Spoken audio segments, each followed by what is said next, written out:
Rusty Yalo. Grabe ah. Ngayon lang ako nakapanood ng ganun ah. Saka pati mukha ko nilabas ah. Ang galing mo ah. Ilang taon ka na? 24 po. 24. Paano mo naisipan na gawin to? Paano mong idea? Sarili mo lang ba to? May nag-advise sa'yo? May nag-advise po sa akin, Will, ang totoo po niyan. Nasa experience po talaga yung title na Will to Win dahil sa katunayan po, taga Mindoro po ako. Wala po talagang pamasahe, hindi ko po alam paano ako makapunta dito. Tapos gustong gusto ko po ipakita yung talento na tinatago namin.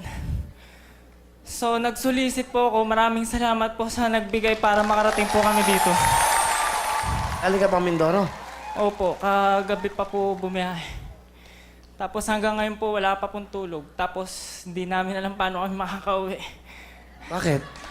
Hindi pa po na kami nakakapag-solicit ng pamasahe pa uwi. Oh, solicit tayo dito, isa-isa. Piso-piso lang, okay? Biro lang ah. Galing ah. Galing mo nakakatawa. So wala kayong pamasahe mamaya? Wala. Sino kasama mo? Taga Mindoro po, kababayan ko, fire dancer din. Lalaki?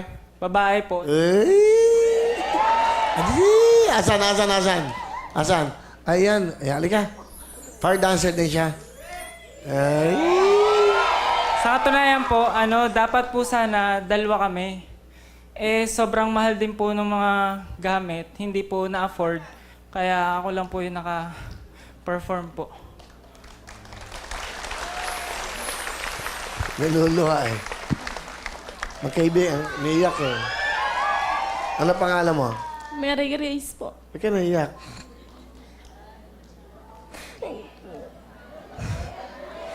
Kasi po, Will, hirap.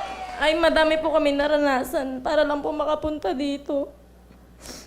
Mga kagawad po, hiningan po namin ng tulong para lang po mapakita po dito yung talento po niya.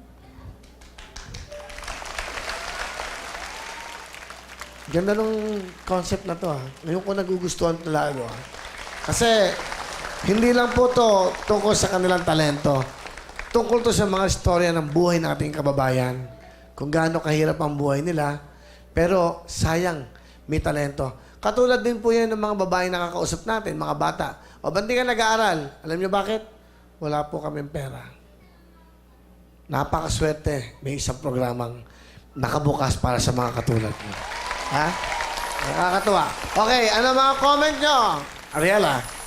Ay, this is very refreshing, Resty. Kumbaga, kakaiba sa paningin natin. Siyempre, nasanay na tayo mga talento nakikita natin. Sayaw, itsahan, kanta. Ito ba, kahit walang sayaw o walang buwis buhay, na-entertain kami dun sa pinakita mong LED lights. At saka yung, actually, yung mas na...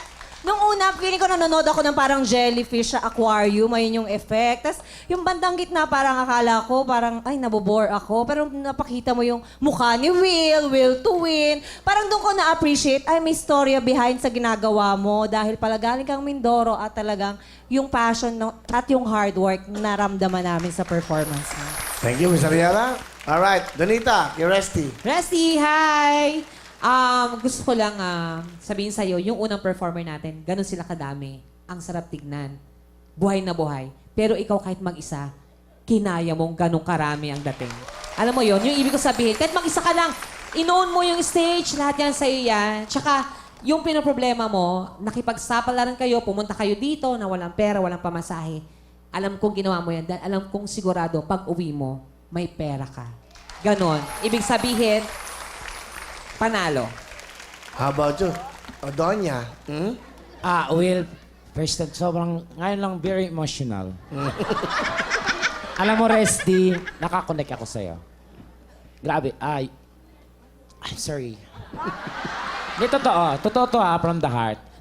Connect, parang wifi talaga, ang lakas. Kakaiba yung talento mo, despite sa situation mo na walang pera, yun talaga ang harang eh. Kahit may pangarap ka, walang pera, wala din. Pero nagpursige ka, humanap ka ng paraan. Pwede bang mahiram ka sa bahay? Naputulan kasi kami ng ilaw eh. That is ang galing. Alright, thank you.